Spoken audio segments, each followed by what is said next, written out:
Hello, welcome back to my channel. If you're new here, my name is Raya, and I make videos sharing my journey into conscious living, anything from sustainability to personal growth and conscious travel, and today I'm going to be sharing with you my addictions.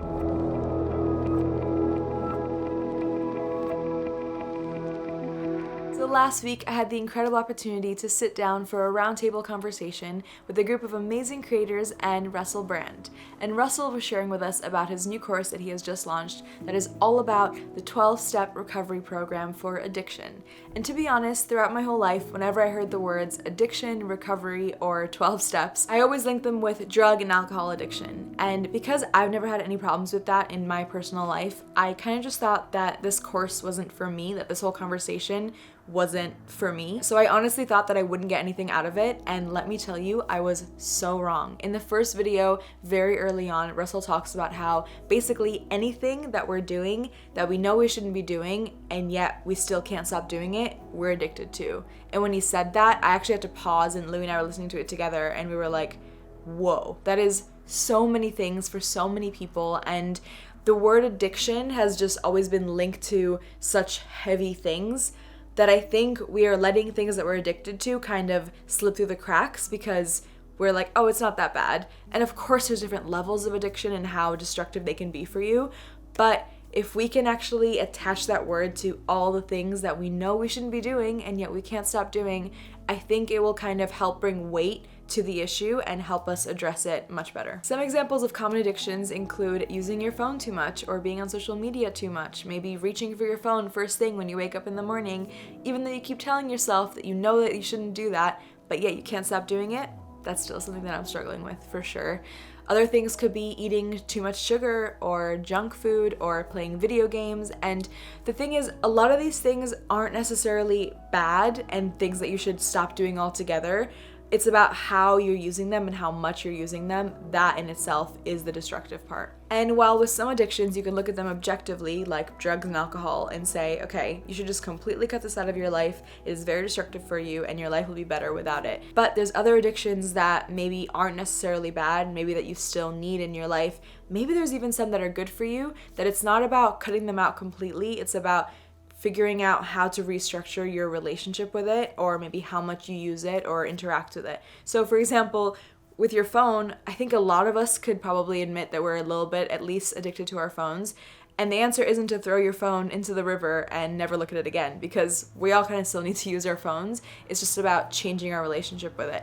And it's super interesting, as I've been talking about this with my friends, people are bringing up addictions that might be glamorized or that people are telling them are actually good for them. And some of them, they are actually good for you, but especially when you have people around you telling you that you should keep doing what you're doing, then you're way less likely to deal with it. So for example, one of my friends was sharing that he definitely used to be addicted to going to the gym, where he would be thinking about it all day. He definitely couldn't miss a day, and he would be at work and just thinking about what he was going to do at the gym and how he couldn't wait to get to the gym. And I think one of the things where he probably realized like how far it got was whenever he was planning vacations, he would be thinking about whether or not he'd be able to do workouts. And I feel like he even said that he didn't go on a holiday, maybe it was even like a family holiday, because he thought that he wouldn't be able to work out while he was there, and he could not like stop himself from working out to the point where he didn't even go on a vacation, which is so crazy. But it's very interesting because from the outside, people might be seeing that he's working out all the time, he's fit, he's healthy, and just be telling him like, oh, you're amazing, keep doing, keep going to the gym, I'm so proud of you. And when you feel good and people are telling you that you're doing good, then you're way less likely to realize that you might actually have a negative association with that thing. Honestly, another one could be eating healthy. If you are so like intense about thinking about eating healthy and it's really all you think about, to the point where you like can't go out with your friends because they're going to a restaurant that doesn't have healthy options, if it's getting in the way of your life, even if the thing itself isn't bad for you, it's your relationship with it that could be the bad thing. And another example of a glamorized addiction, probably one that most of us share, is being addicted to work. Again, this is something that we are taught is a good thing, to be working overtime. And honestly, now when you ask people, how are you doing? People saying, oh, I'm really busy, like I'm stressed, I have so much going on. Those are almost good things to say because it looks like you're like successful and busy and working a lot. But so many of us are addicted to working to the point where this is a good example. If you think about, I've definitely done this, and some of you watching might have done this as well, where you know that you shouldn't be looking at your work emails, let's say, after a certain time, maybe outside 9 to 5 hours, but you still check, and even you might be like, I'm just gonna check one more email. Just listen to that. That is such addictive behavior to say, oh, just one more email before bed, just one, like that's like saying, oh, just one more cigarette, just one more beer. These are addictive things where we know that we shouldn't be doing it, but we can't stop ourselves from doing it. And work is such a huge one, and I really, really want to talk about it because, especially even in the YouTube world, I made a video on this before, but hustling hard and working overtime and all of this is so glamorized. And while, yes, obviously, working for your dreams and working hard is a good thing, but I don't want it to be glamorized to be like hustling so hard and barely sleeping and for work to take over your whole life, because I don't think it should. I think it's all about balance. And again, obviously working isn't a bad thing, and this isn't one of those addictions that you should just cut out of your life. It's about learning to restructure it to the way that you have a healthy relationship with it. And to be honest, I'm still struggling with this. A few months ago, I took my first weekend off in maybe years, and that was amazing, and I've been doing what I can to take weekends off ever since. And basically I'm trying to stick to the rule of no work after 6 p.m. and no work on weekends, but it's currently 11 p.m. on a Saturday and I'm filming a video, so obviously I still have some ways to go. But I definitely think even just like realizing that this is a problem and trying to get better at balancing my time has been a huge help already. Possibly one of the most difficult addictions to see for us, though, are addictions to thought patterns or thoughts. And I think a lot of us have addictions to negative thoughts. For me, actually, when I first heard the course, when we paused it and Louie and I were talking about what our addictions might be, the first thing that came to mind was a few years ago, I was definitely addicted to thinking negatively about my body. And my actually breaking point was one of my friends asked me, how many times a day do you think about your body, specifically negatively, which is basically the only way I thought about it back then. And I realized that it was easily hundreds of times a day. And that when I said that out loud, it was like, oh, I can't believe that. Like, I'd never really thought about it that way and realized how bad it had gotten. But it was totally affecting every part of my life, basically. And I remember I read a quote once that really hit me that was like, imagine all the things you could have done in the time that you spent thinking negatively about your body. And that could be true about any negative thoughts that we're having.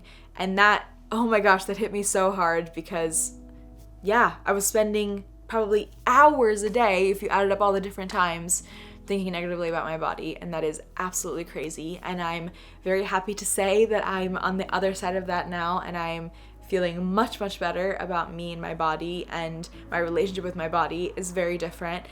But the important thing to notice is once you realize your addiction, that's kind of like the first step, but really the core of this is to realize, what were you using that thing that you were addicted to fill? What was like the hole inside of you that you were trying to fill with that addiction? And a good way to visualize it for me is if you picture a cup that you are filling with water, but there's a hole at the bottom. When you first fill it with water, it might be full, and when you fill yourself, whatever that thing is, if you fill it with that addiction, it might feel good for the moment and almost make it feel like you're whole and you just feel good.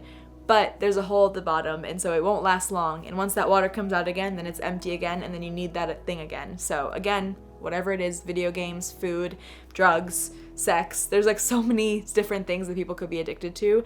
But that is just a symptom of the actual problem. Like, what is it that you're trying to feel by doing these things or thinking these things or whatever it is? And I share a lot more about my journey with it in the videos that you're about to see, but I just really wanted to sit down and chat about all these things with you because I think well, I know really that all of us are addicted to something, and if we don't focus on what it is that we're trying to fill and fix that at the core, then we'll always find a new addiction to fill it, even if we deal with the one that we see in front of us right now. So definitely stay tuned to watch the rest of this video because it gets really deep and Russell shares some amazing things, so I can't wait to share that with you.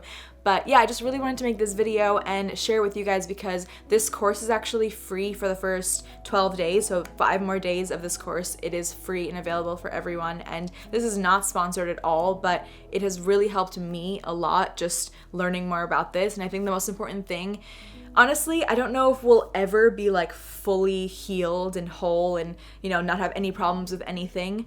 But I think for me, the biggest thing has been that I'm now learning new tools to realize thought patterns and addictions that I might be having.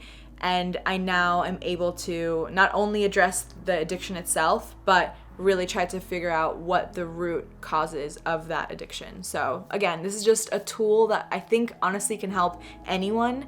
And because it's free anyway, just go watch at least the first video of the series and see if it resonates with you. And if it does, I hope that it helps. But even if you don't watch any of that, I hope this video helped. And please stay tuned for the rest of this video because yeah, things are about to get really deep. I've been through these series of various crises, obvious ones like a drug dependency, but then subtler and more socially approved ones around sort of like sex and behaviour, and then more latterly even than that, because this is like a while ago, more latterly than that, recognising that, wow, if you live entirely for external approval, for other people's validation, you're going to live a very disruptive and difficult life. And it's because I'd lived so long schooled in the previous modality, it's very difficult to transition. I'd say more than difficult, impossible, unless the two following things happen. One, some kind of spiritual awakening, often induced by pain, despair, and two, support of a community with the same objectives and vision. The system that we're developing is a sort of like a century-old system for dealing with addiction, a 12-step program, a means of traveling from dependency on substances to a spiritual awakening, the 12-step being about a spiritual awakening. And the journey between those 2 points, I think, is universally applicable. There are some people that have objections to like 12-step because there's some old-fashioned language in there, for example, say, and some religious ideas in there that may not chime with the way people see spirituality and religion today. But I've found with my own experience of being taught it and learning it that there's something that's remarkably inclusive and universal about it. And the sort of step 12 is about a spiritual awakening, which could more perhaps secularly be described as a different perspective. And from that new perspective, recognizing that unless you're being of service to other people, unless you're helping other people, you could never be happy. And it's not really a moral conclusion, even though it sounds super moral. It's like just a bluntly pragmatic. As long as you're just thinking about garnering more approval, you are not going to be fulfilled. And that's been the experience that I've lived in a variety of milieu. Like, this is what it's like to pursue drugs, fame, sex, and all of these things lead to the same place of despair, despondency. And this process of like staying awake and trying to be of service is working for me. I still go in and out of it. Like all of the time I sort of go back to being sort of selfish and lost. Normally if I'm frightened or full of desire, and I think it's no coincidence that we live in a culture that continually stimulates fear and desire, whether it's the desire of the advertising industry or the fear of the media, So I feel like it's not just something for addicts and not something for addicts with substance misuse issues or even obvious behavioural issues, but for any person. That's where I am with it, and I feel like it could be applicable in your world just on the basis of what we've said in this short but enjoyable conversation. I'm glad you two are in love. That's nice.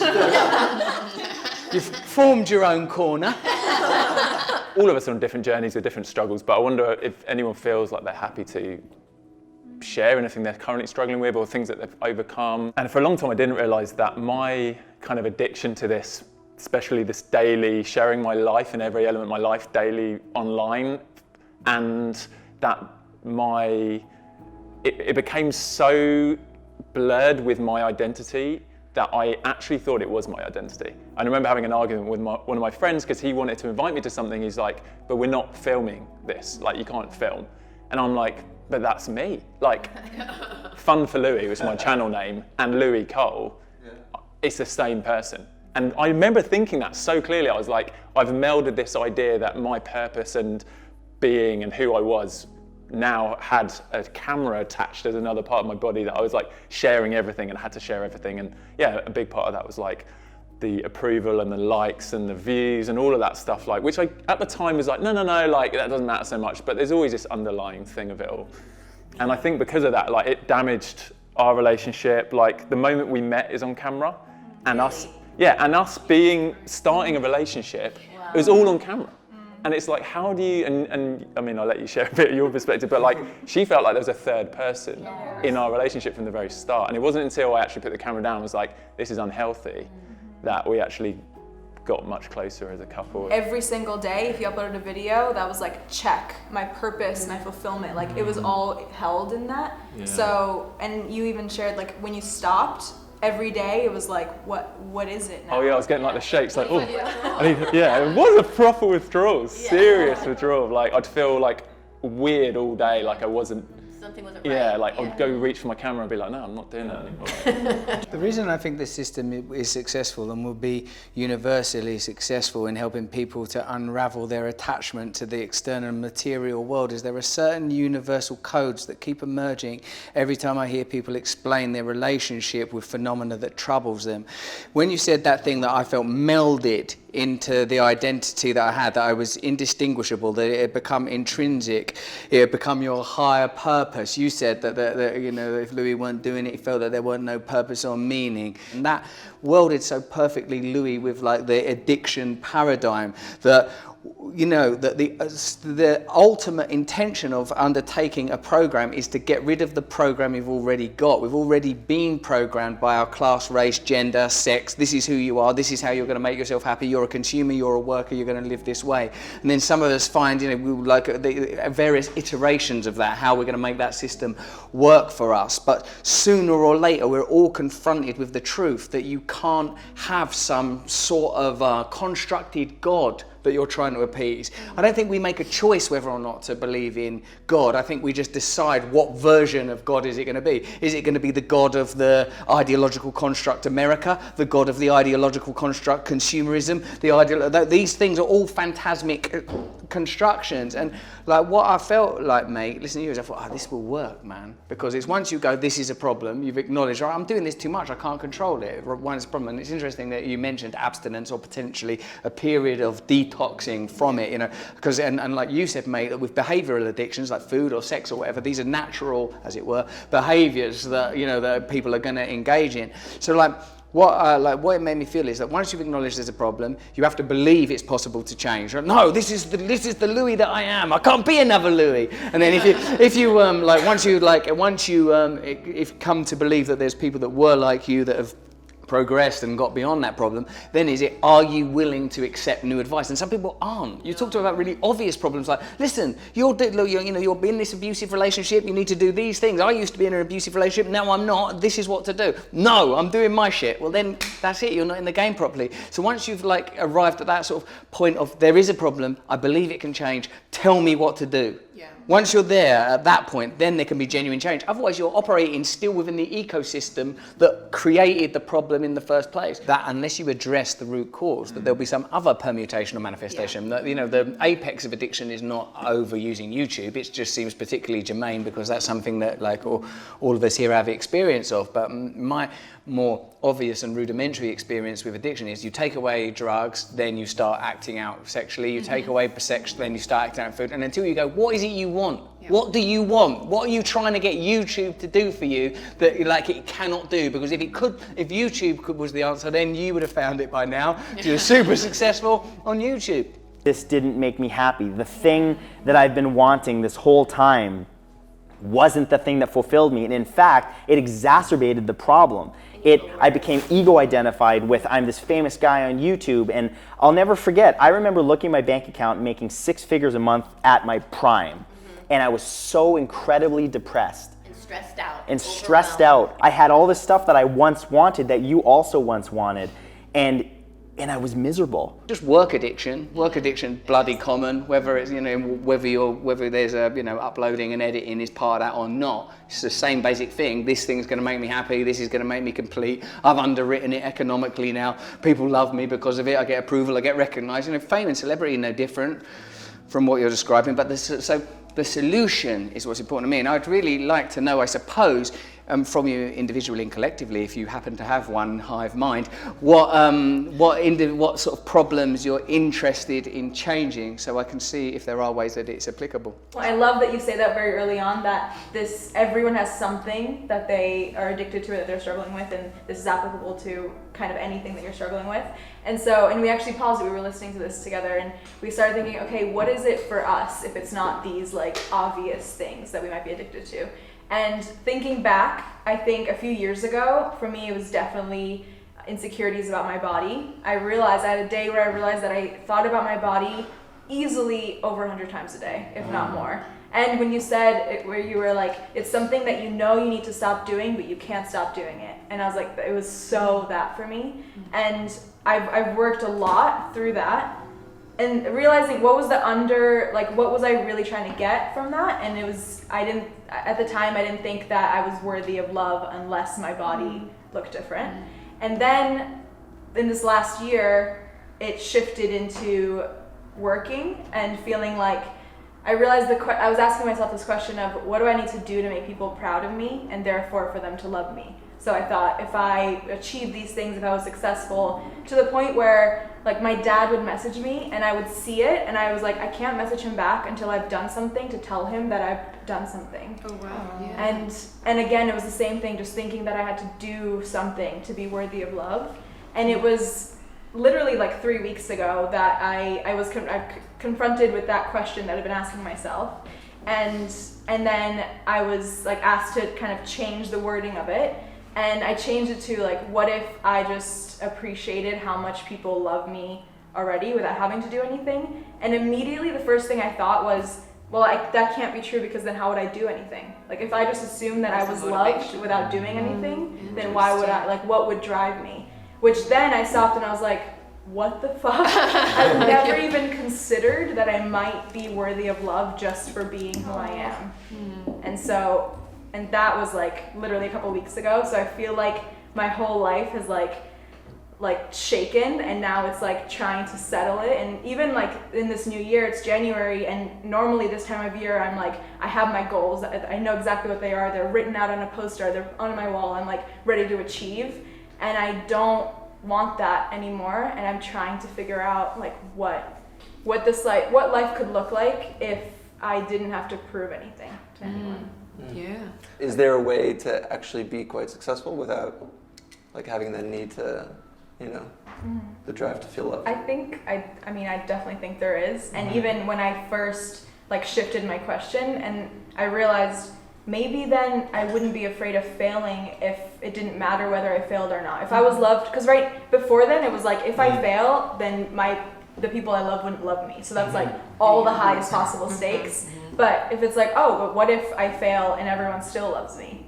And then I realized, because at first I was like, I can't believe this, because then I won't do anything with my life. And then I was like, actually, maybe I'll just go for way bigger dreams, because it's the stakes aren't so high whether I fail or not. You have like a wall net. Exactly. Yeah. Love that.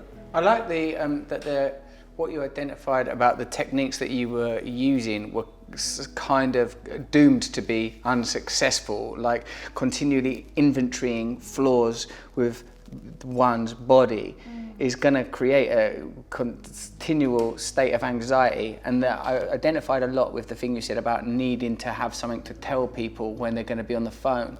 And what I think, again, this system is good at identifying is, what does this wanting want? You've tried all these things, you keep giving it stuff. What does it want? Where's it trying to get? Because You know, I was thinking you two obviously really, really love each other, but that wasn't enough. That didn't, oh, cool, Louis really loves me, so now finally that problem. So it's not a rational, logical thing that can be resolved by rational, logical means, which means we need access to something that is beyond rationalism. This is the problem in a materialistic, rationalistic, scientific age, and it didn't begin with technology. Some argue it begins with the Enlightenment, or perhaps the human condition itself, thinking that everything can be resolved out here. If we just manage bureaucratically the problems of our life, then we're going to alchemize the perfect inner state. But it seems that what you were talking about is love, and love is a kind of, in a one way I've started to understand it, is an absence of self, a kind of, you know, if you love a football team, or if you love an individual, or if you love a child, or if you love a pair of shoes, it's a kind of I am at one with this thing, I am at one with myself, I am at one with this other person, free from the constant narrativizing, damning mind telling me that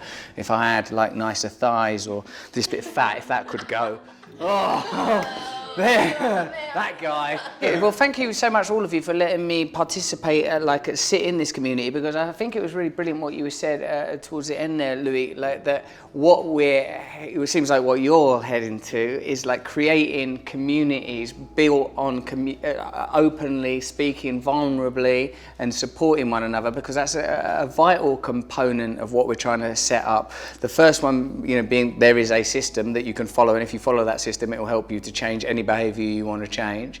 And the second one is you don't have to do it alone, and in fact you probably can't do it alone, and it feels to me like a very organic expression of something that people are continually looking for. I was thinking as I was doing this, it became clear to me, oh wow, you're not really actually necessary in this situation. You should just hand over the pamphlets and like let people get on with it. But that is actually, my ego aside, the sort of point of it, that there is a system that will work for anybody and will work for everyone if it's undertaken collectively, even though I would prefer a system that required me to be sat in a prominent position, present, perhaps wearing a robe. Would that kill? But like crown, maybe?